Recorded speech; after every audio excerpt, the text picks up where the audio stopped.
از وضع اینجا نگم یا نپرسیم دیگه.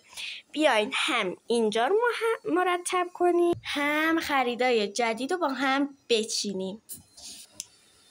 خب اینم از این مرتب کردم.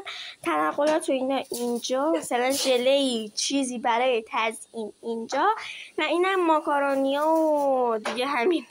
خب بزن بریم که شروع کنیم. خب این از ماکارونیا، این هم ماکارونی شکلی ها، این از ژله، این هم از چیپس، این هم از شکلات تلخ.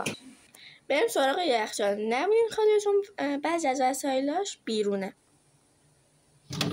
این از شیر، این هم از ربها، سس، ماس، پنیر، شیر کاکائو، این هم از دنت.